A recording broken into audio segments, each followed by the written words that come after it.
Recently, I was scrolling through Facebook and came across a group called Recovering from a Relationship with a Narcissist. There's a lot of great support that goes on within this group, from people that have been no contact for several months, even years, to people that have been no contact for a day, and even people that can't go no contact because of other circumstances. And they gain and receive support from the members in this group. But one of the things that I really like is that they have this blog, and it's called Soulmates in Hell. And what a great title.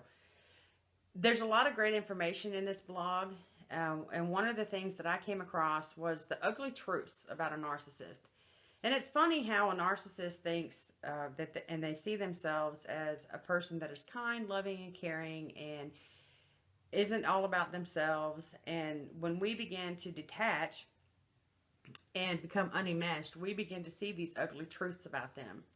And so I'm going to read through these and share from my own relationship with a narcissist, and because most of these really related. So the first one is turns every conversation to themselves. And you know yourself, being involved with a narcissist, that every conversation is about them. You could be talking about the weather, and it turns to them saying, hey, it affects me. The second one expects you to meet his or her needs, but not vice versa.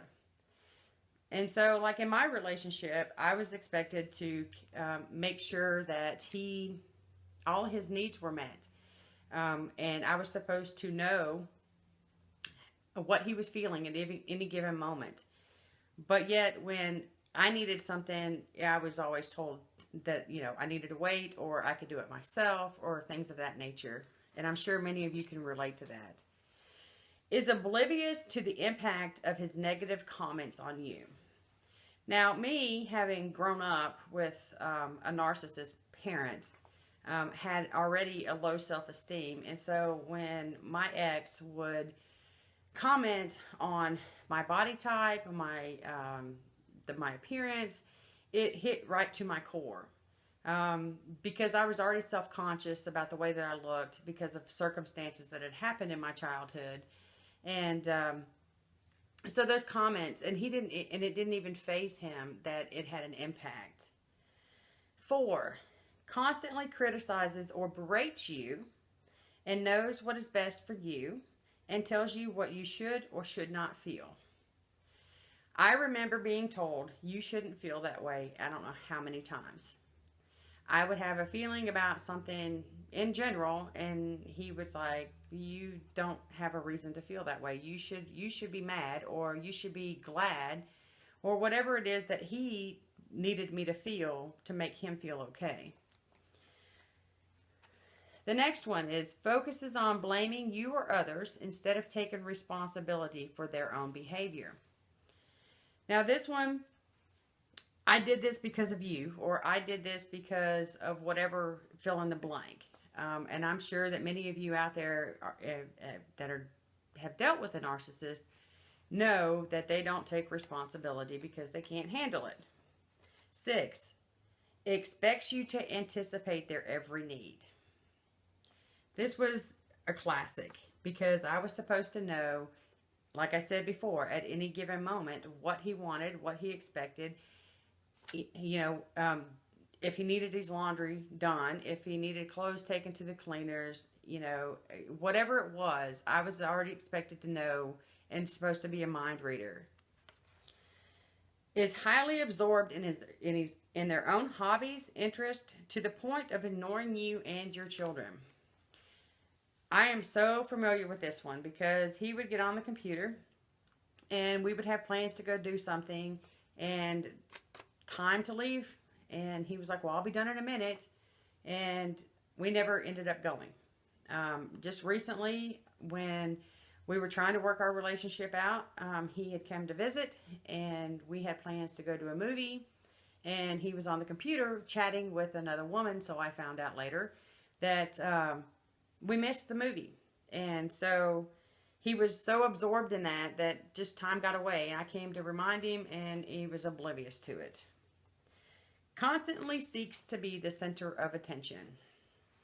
When in a group, My ex would play ringtones on his phone to make a lot of noise, to become the center of attention, because they thrive on that. That's what he loved to do, that in a group. That's what he did. He wanted to be the center of attention. Inappropriately teases and ignores the hurt that he causes. My daughter had a cleft on her chin, and one of his favorite things to do was to call her butt chin. And he didn't even realize how bad that hurt her. She would cry and say, "Dad, stop calling me that." And he didn't care. He just teased her about it constantly. With his own daughter, he would call her fatty, and she wore a size 2. But that made her self-conscious, and it was totally oblivious to it. Refuses to acknowledge their own mistakes, and they can't handle criticism, and they use anger to shut it down. Now, he never really acknowledged any mistakes until towards the end. And then it was only in a way to try to win me back and get me to stay in the relationship. But I know that many of you out there are familiar with this, because they get mad and get angry and start yelling and screaming and cussing, and then it shuts you down, and you just apologize for making them feel bad. And because I know that's what I did. Has an attitude of anything you can do, I can do better. Something simple as playing Farmville in my relationship was a challenge. I used to play just for a mindless little game, and I did it for fun. I liked watching the chickens dance, and that's what I did to relax. And he made it a competition, saying that my farm's bigger than yours and I'm doing better than you. And that's just a thing that a narcissist does, is anything you can do, I can do better. Engages in one-upmanship to seem important. And one of the things that I noticed after I disengaged from him was that he would do this quite a bit.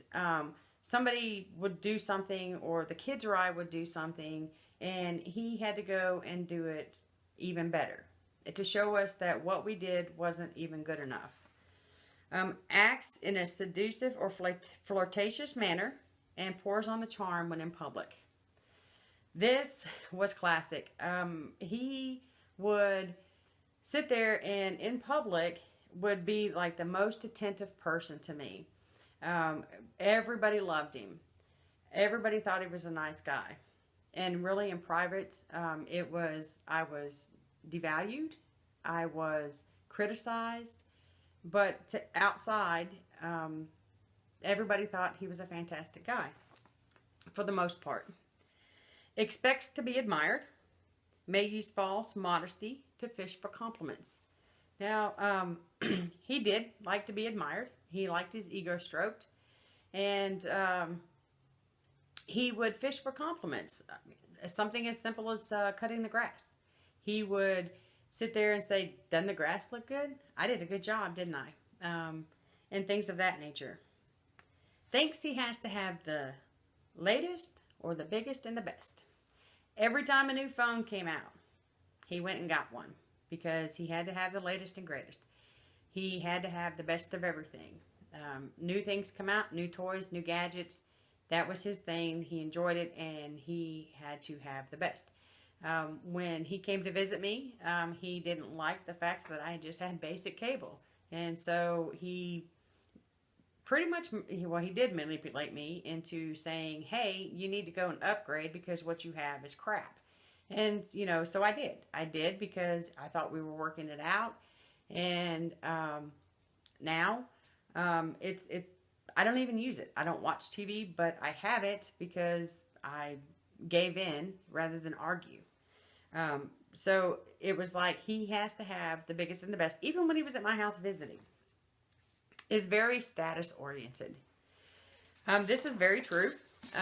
Status is everything. One of the things that I would hear from him is talking about his brother, telling me that, his brother basically was not a great person, that he was lazy and didn't work for anything, and look at everything that we've accomplished, look at everything that he's got and he's done, and things of that nature.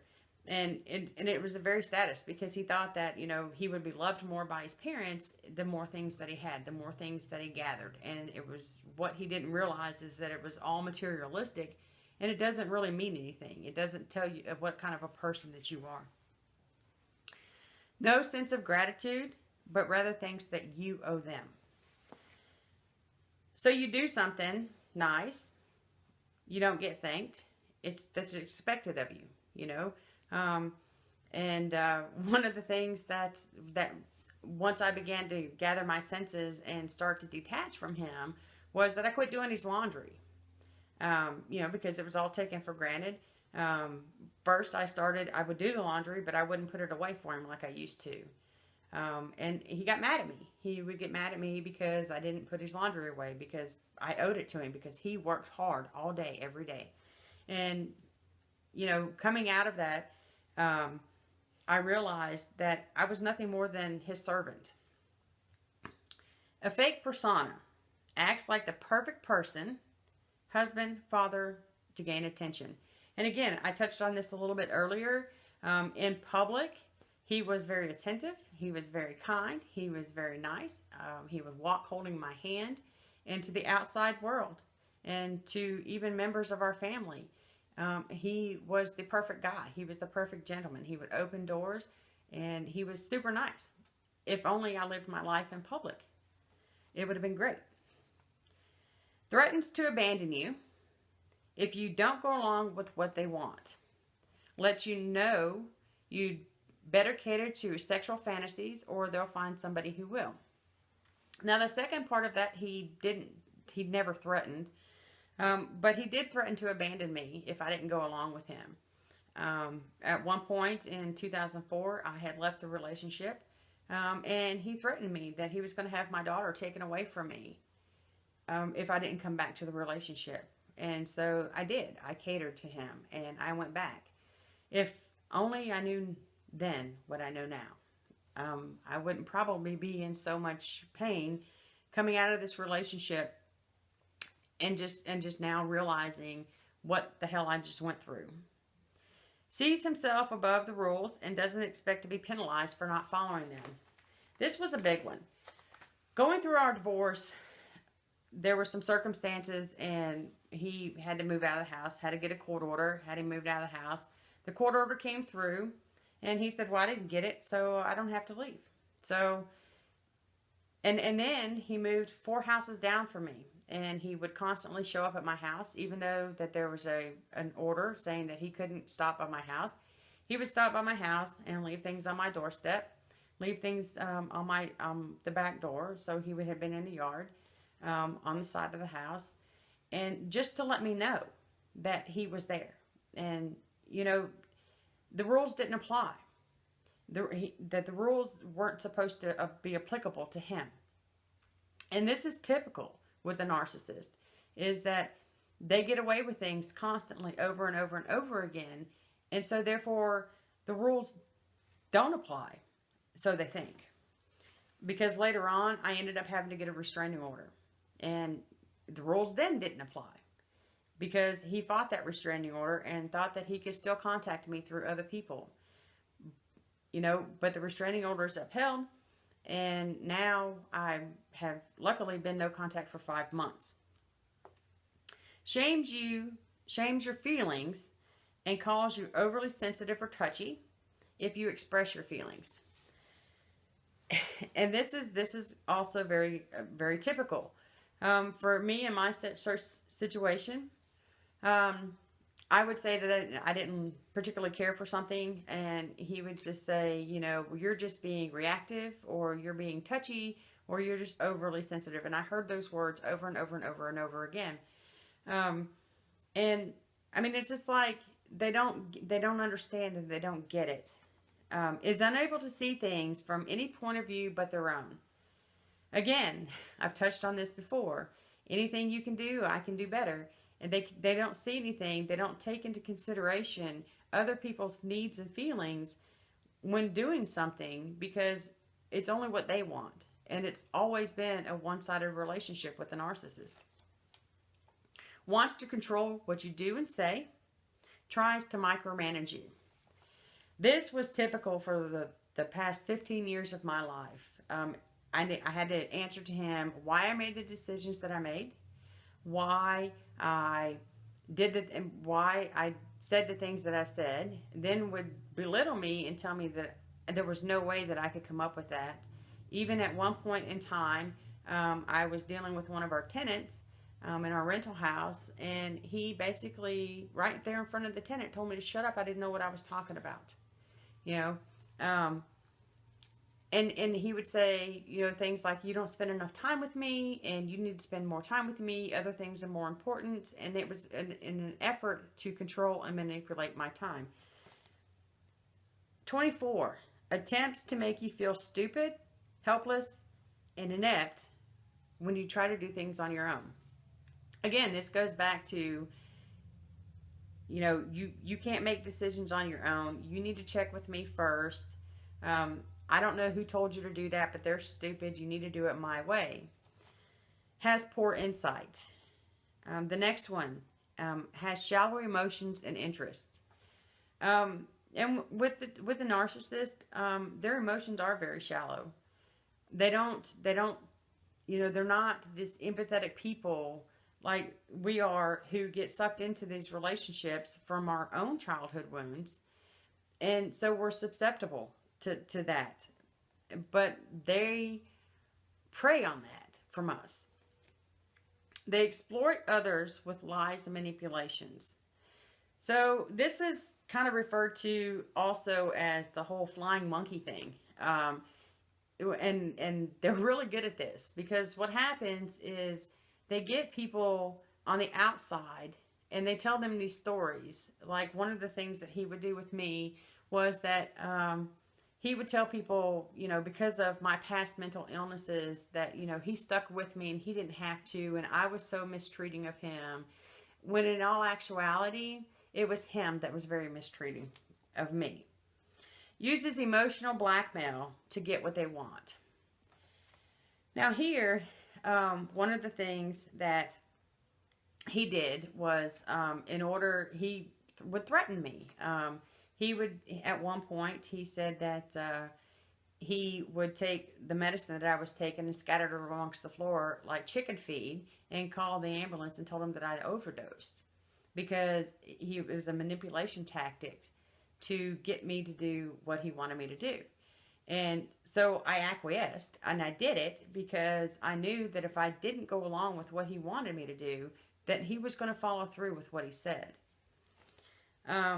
The last one, engages in physical, psychological, or sexual abuse and makes you feel used. And many times in a relationship like this, it is considered sexual abuse when you don't want to do it, and they're manipulating you, like with the whole chicken feed with the pills on the floor, and you give in because you don't feel like you have anything else to give. You feel like your defenses are shattered and broken. So you give in and you go along because it's easier than fighting. So these are some of the ugly truths that I found to be really relative to my relationship with my past narc. And I hope that this has helped you to see the relationship that you're in or probably have come out of. But there is hope. There's a lot of great support out here on YouTube. There is a lot of great support out on the web. If you have not subscribed to our YouTube channel, please do so. There's going to be more information coming along from myself on this topic of narcissistic abuse. And thanks for watching.